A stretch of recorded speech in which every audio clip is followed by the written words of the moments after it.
You arrive here with a question that echoes through every wounded glance and every heart that has given too much. Why does the empath, once gentle and endlessly giving, appear so dangerous when they stop caring? At first, this sounds like a contradiction. Aren't empaths defined by their compassion, by the way they hold others' burdens as if they were their own? The paradox is this: they do not become dangerous because of cruelty. They become dangerous because what was hidden finally comes into the light. When the mask of endless accommodation falls away, what emerges is not malice but revelation. For years, even lifetimes, empaths lived believing their worth lay in being needed. They said yes while bleeding inside, forgave without request, and carried the weight that others refused to face. The moment they stop caring in the old way is not the end of love. It is the beginning of self-reclamation. Carl Jung recognized this archetypal pattern. The empath lives inside the image of the wounded healer, echoing Chiron who could heal others but not himself. At first, sensitivity feels like armor. They move into emotional battlefields believing that their gift will protect them. But unchecked empathy easily transforms into possession. They do not simply feel with others, they feel for them. They absorb grief, metabolize rage, and shoulder shame that was never theirs. In Jungian terms, they identify with the shadow, becoming vessels for what others repress. Every archetype holds its opposite, and inside the healer waits a warrior, waiting to awaken.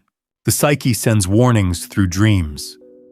Empaths in transition dream of storms that break dams, of wild animals prowling through golden ruins, of floods sweeping away fragile walls. These are not idle images. They announce that balance has ruptured, that giving has turned to compulsion, compassion into servitude. When the empath refuses to continue, the world misreads it as apathy.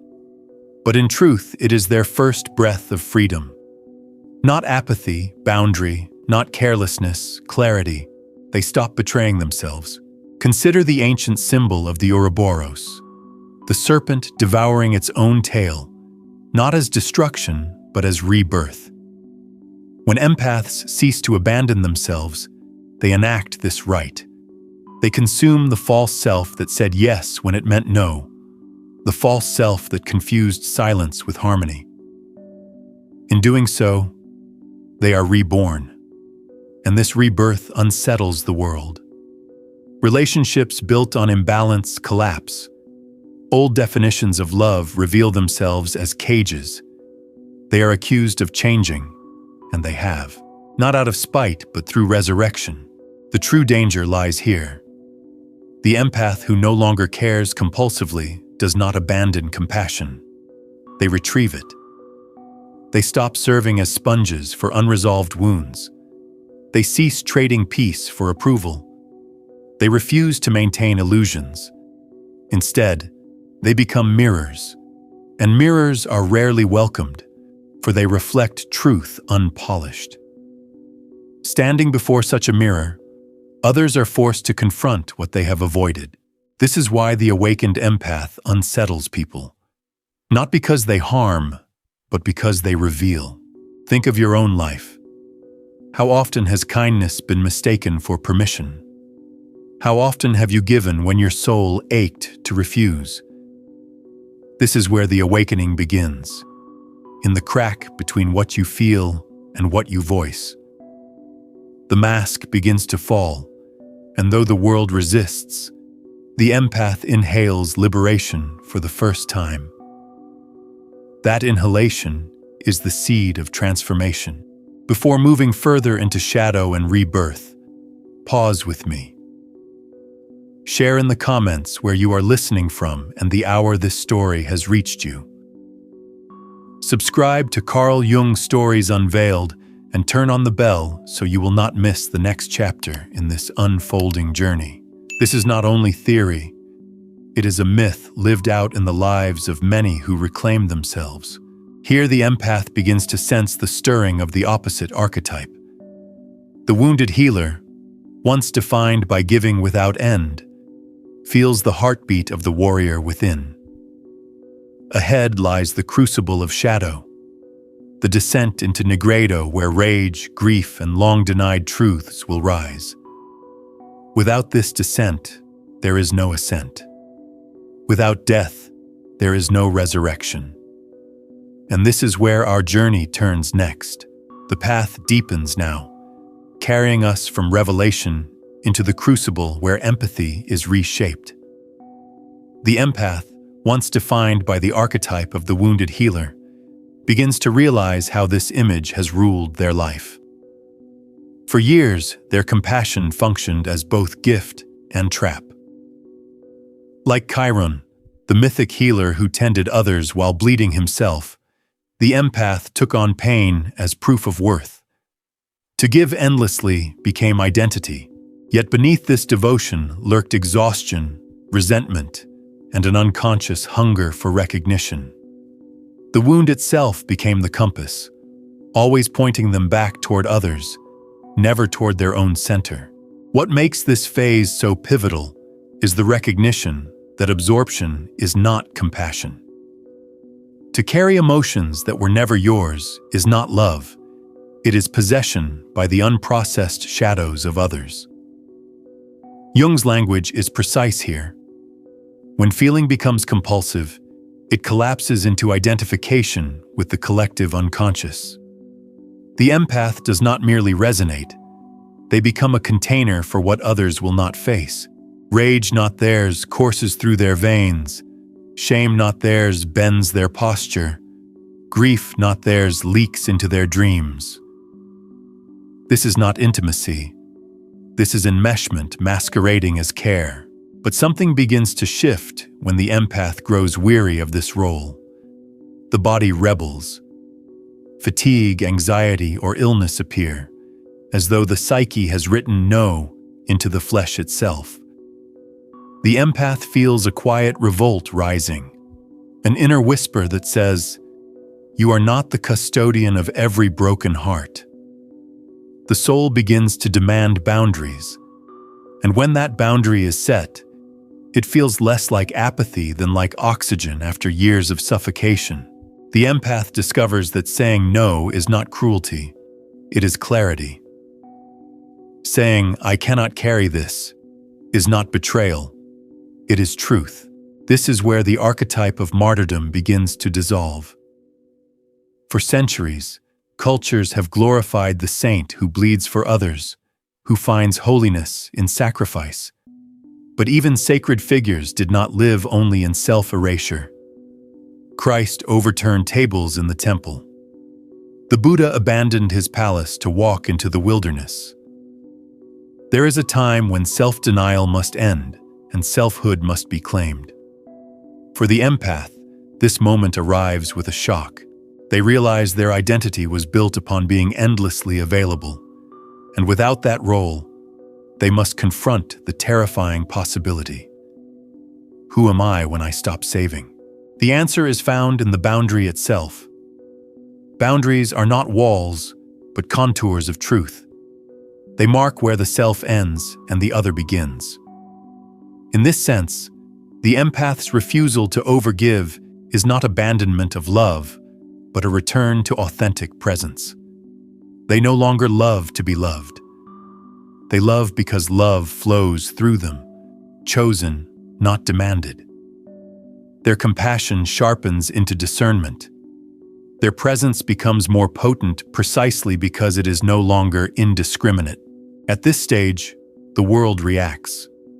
Those who once depended on the empath's compliance recoil at the change. Friends accuse them of being selfish. Partners complain that they have changed. Families whisper about ingratitude. What is really being threatened is not love, but control. When the empath stops absorbing, others must face their own shadows without a buffer. It is easier to call the empath cruel than to confront the truth.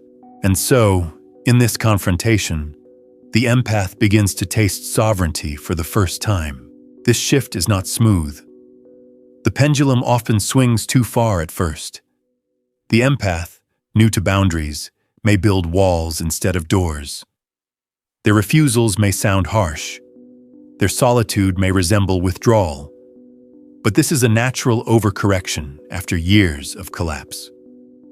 The task is not to become cold, but to become clear. In time, clarity softens into presence. Love returns. But now it is love with edges. Love that does not bleed itself dry. The second stage of transformation is liberation through boundary. The empath ceases to mistake absorption for care, martyrdom for virtue. They begin to sense the deeper work ahead, to face the shadow that has long been buried. Because once boundaries are drawn, the deeper question arises: what lies inside those boundaries, hidden from view? And it is here that the descent into shadow begins. The descent begins quietly, often in dreams or sudden eruptions of emotion that the empath cannot easily explain. Having drawn boundaries, they are confronted by the inner world that those boundaries were meant to protect. What lies inside is not always gentle.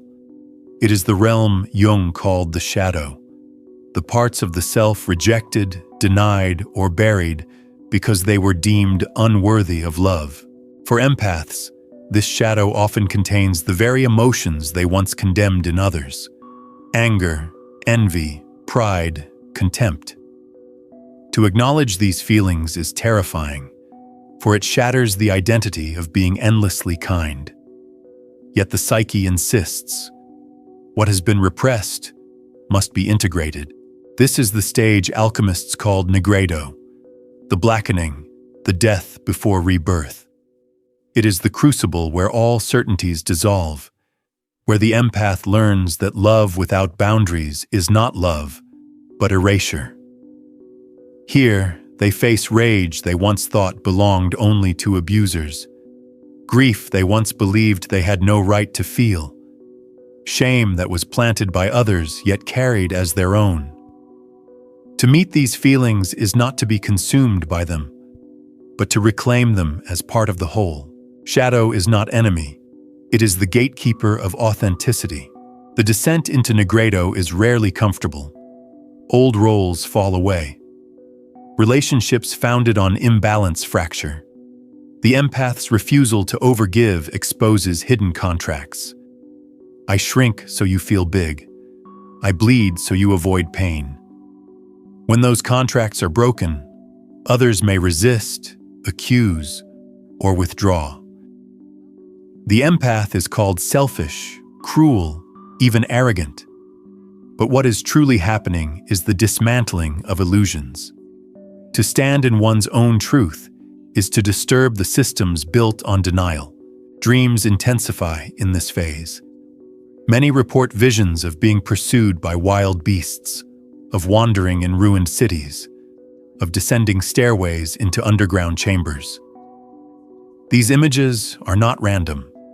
They are the psyche's way of mapping the descent. The wild beast is anger denied for years. The ruined city is the collapse of the false identity. The underground chamber is the unconscious demanding to be seen. Through these dreams, the empath receives guidance. You are not falling apart. You are being remade. The challenge is not to project these emotions outward, but to contain them, to hold them like fire in a vessel until they transmute. Rage does not need to be hurled at others to be honored. It can be acknowledged as proof of boundaries long violated. Grief does not need to drown the self. It can become a river that carves new space for compassion. Shame, once suffocating, can be recognized as the residue of other people's failures. In this containment, wholeness emerges, yet this stage is lonely. The empath may feel exiled from the very world they once sought to save. Friends fall away. The silence of solitude can feel like punishment. But Jung reminded us that individuation is not a collective project. It is an intimate dialogue with the self. In this solitude, the empath discovers that they are not just fragments of other people's needs. They are a center, a being with weight and voice. As the shadow integrates, a sword begins to form within, the sword of discernment. No longer is empathy a reflex of self-sacrifice. It becomes a conscious choice.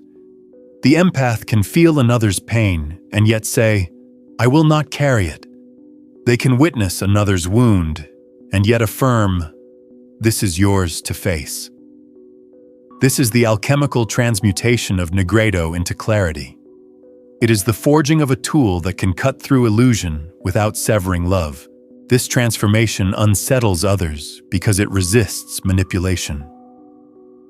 The empath is no longer an endless reservoir of understanding.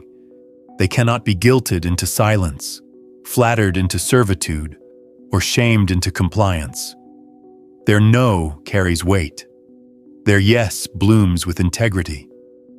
They belong to themselves, and such self-possession is rare in a world addicted to performance. It is precisely this rarity that makes them appear dangerous. But dangerous to what? Not to love, not to life. The awakened empath is dangerous only to illusions, to systems of dependency, to patterns that thrive on denial. Their presence alone reveals imbalance. Their silence disrupts dysfunction. Their clarity calls others to account. And so, the empath emerges from Nigredo not bitter, but whole. At the end of this descent, they glimpse the next threshold, to rise not merely with boundaries, but with sovereignty. Having faced the underworld of their own psyche, they prepare to return carrying a new kind of power, not dominance, but radiance. And this radiance, once embodied, will illuminate the path of discernment and creative presence. That is where our journey must go next. From the furnace of shadow, the empath steps into a new stage, the forging of discernment, the emergence of sovereign presence. If the earlier journey was about stripping away illusions, this one is about wielding the truth that remains. Jung spoke of individuation as the alignment of the psyche's many parts into a coherent whole. For the empath, this coherence takes the form of a sword, not a weapon to harm, but a blade of clarity that cuts through manipulation, guilt, and distortion. This sword is not forged in rage, but in integration. Having confronted their shadow in the Nigredo, the empath learns to contain intensity without collapsing under it. They can feel anger rise and still hold steady. They can encounter sadness without drowning. The sword is sharpened each time they choose presence over reaction, truth over appeasement. When they lift it, they do not strike others. They slice through the invisible contracts that once bound them. The expectation to always say yes, to always yield, to always absorb. Such clarity unsettles those who once relied on the empath's compliance. Narcissists, manipulators, and energy leeches no longer find a willing host. Attempts to guilt trip are met with calm refusal. Efforts to provoke collapse against steady silence. The empath's sovereignty shines in their refusal to trade authenticity for acceptance. This is the dangerous gift they now carry. They reveal truth without apology. Presence itself becomes radiant. Others accuse them of arrogance, of betrayal, of changing. In reality, what is seen is self-respect. What is heard is a voice no longer silenced. The empath's radiance is not dominance, it is alignment. Alignment with the self unsettles because it exposes the fractures in those still performing roles. To stand near such presence is to be reminded of what one has forfeited. Some are inspired, some resist, some attack. The empath learns to expect all three. There is exile in this phase. Many empaths find themselves walking alone for a time, leaving behind communities that once thrived on their silence.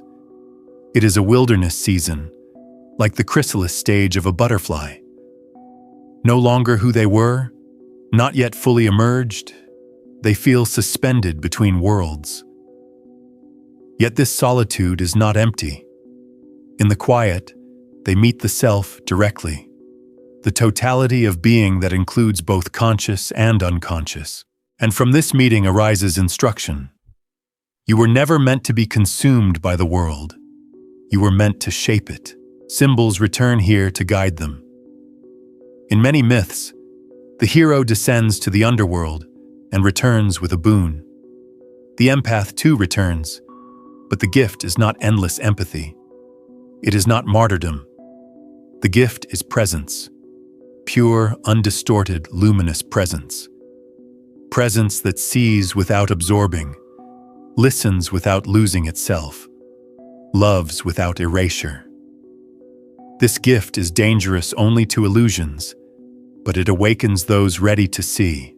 To stand in such presence is to feel one's own shadow stir, one's own soul call for integration. This is the stage of the sovereign creator. No longer chained to compulsive care, the empath becomes a mirror that inspires transformation. They cease to feed systems of dysfunction with their compliance. They no longer rescue to feel worthy. Instead, they create space where truth can breathe. This is why Jung insisted that wholeness, not goodness, is the true goal of individuation. To be whole is to radiate without distortion, and such radiance cannot be manipulated. Yet there is a danger here, the temptation of superiority. After years of repression, the taste of freedom can swell into pride. Boundaries may harden into walls, clarity into judgment. Solitude may drift into withdrawal. These are natural pendulum swings, part of reclaiming what was long denied. The task is to soften back into discernment, not to declare, I no longer care, but to affirm, I now care differently, wisely, from the soul, not from the wound. This integration of boundaries and presence culminates in a new inner marriage, the sacred union of masculine and feminine energies. The receptive, intuitive, empathic qualities no longer dominate at the expense of the discerning, assertive, defining ones. Instead, they dance together. The empath becomes both soft and strong, yielding and rooted, open and defined. Such balance cannot be manipulated. They are no longer seduced by flattery or shamed by withdrawal. They belong to themselves, and that belonging is rare and revolutionary. At this threshold, the empath is no longer merely healer, but prophet. Not because they predict the future, but because their very being reveals what others have long denied. Their silence carries gravity, their words cut through noise. They no longer explain endlessly or apologize unnecessarily. Their refusal to perform is itself a message. In a world of endless chatter, their containment is power. Their very presence disrupts dysfunction, and their truth is the most dangerous act of all. Thus, the empath steps forward as a sovereign being, carrying the sword of discernment and the radiance of presence. This is the turning point where they no longer live as fragments of other people's needs, but as a whole self aligned with truth. And with this wholeness, they prepare for the final stage, to return to the world not as rescuer, but as invitation, to embody love with edges, compassion rooted in clarity, and sovereignty that awakens others simply by being. The spiral now turns to its final descent and emergence. Having wielded the sword of discernment and embodied sovereign presence, the empath steps back into the world. But this return is not a repetition of the old role. It is a re-entry as a mirror, as a bearer of truth, as love with edges. The empath is no longer an emotional sponge soaking up what others refuse to face. They are no longer the silent martyr trading peace for approval. They are the embodied soul whose very existence disturbs dysfunction and invites awakening. At this stage, the empath discovers the paradox of peace. For years, they confused harmony with self-erasure, believing that if they absorbed conflict, the world would remain stable. Now, peace arises not from control, but from release. True peace is the refusal to be at war with oneself. When they stop performing care, they begin to embody care. When they stop abandoning themselves, their love becomes rooted in essence rather than need. This quiet presence is magnetic. It draws those ready to grow, while repelling those addicted to illusions. The transformation deepens through the archetype of the destroyer. After the empath stops caring in the compulsive way, a holy fire ignites within them. It is the instinct to burn away what was never truly theirs, ancestral scripts of martyrdom, unspoken contracts of self-sacrifice, false loyalties to dysfunction. This fire is not hatred, it is liberation. The fierce goddess Kali dances in their psyche, cutting cords and tearing down the old masks. What others call dangerous is in truth a sacred purification. The empath learns the art of non-cooperation, no longer feeding dysfunction with their kindness, no longer confusing compassion with compliance. And as the fire clears space, something ancient stirs, the archetype of the sage. Having faced shadow, integrated anger, and claimed boundaries, the empath grows quiet. They speak less, but each word carries weight. Their silence is not withdrawal, but containment. In a world of endless noise, contained energy radiates power. They are no longer defined by roles or expectations. They belong to themselves. And in this belonging, they embody presence as medicine.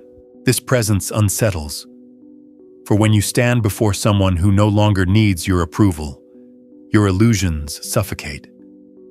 The empath, now sovereign, becomes a mirror in which others see not an idealized reflection, but their raw, unintegrated selves. Some recoil, some resist, some attack, but some are transformed. This is the true danger of the awakened empath. Not that they destroy, but that they awaken. To awaken one person is to unravel 1,000 illusions.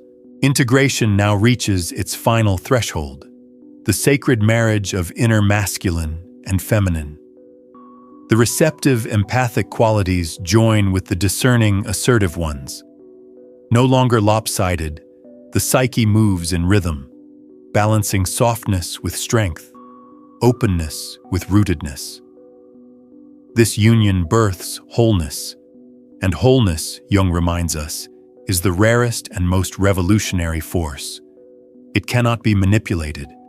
It cannot be seduced into roles. It simply is.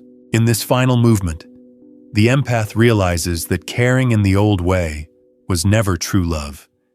It was wound-driven obligation. Now they care differently. They give not to be loved, but because they are love. They speak truth not to dominate, but to liberate. They walk away not to punish, but to protect what is sacred within. Their presence becomes the rare invitation to wholeness, offered without demand, without apology. This is the empath's most dangerous transformation. Dangerous not to life or to love, but to the unconscious systems that thrive on dependency, manipulation, and denial.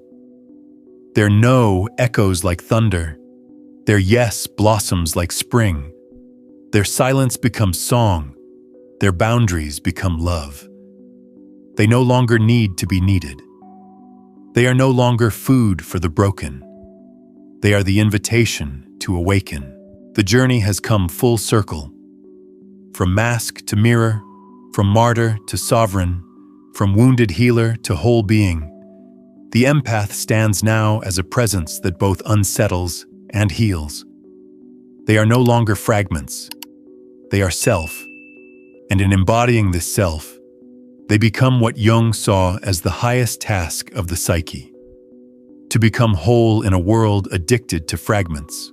This is where we close, though in truth, it is only the beginning. The empath who has walked through fire and shadow, who has stopped caring in the old compulsive way, now steps into the world as something rare, a sovereign soul. They are not broken.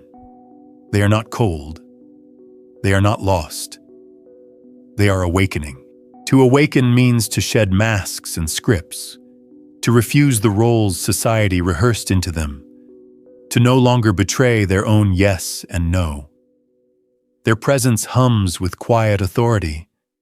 They no longer explain their boundaries. They live them. They no longer abandon themselves to be accepted.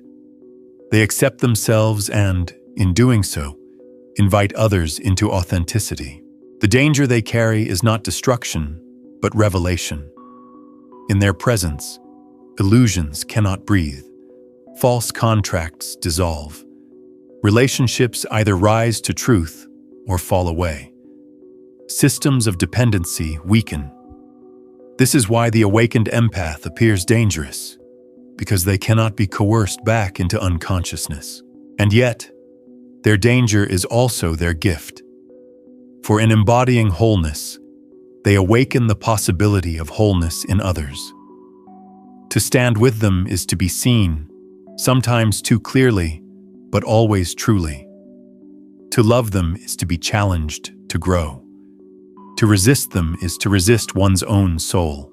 So, if you find yourself on this path, if you have stopped caring in the old way and feel the solitude of transformation, know this: you are not collapsing.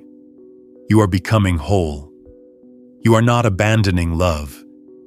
You are restoring it to its rightful place. Let your no echo like thunder when it must. Let your yes bloom like spring when it is true. Let your silence be your song, and your love be your boundary. For the most dangerous empath is the one who no longer needs to be needed. They are no longer food for the broken. They are the invitation to wholeness. And in that invitation, the world, if it dares, may awaken.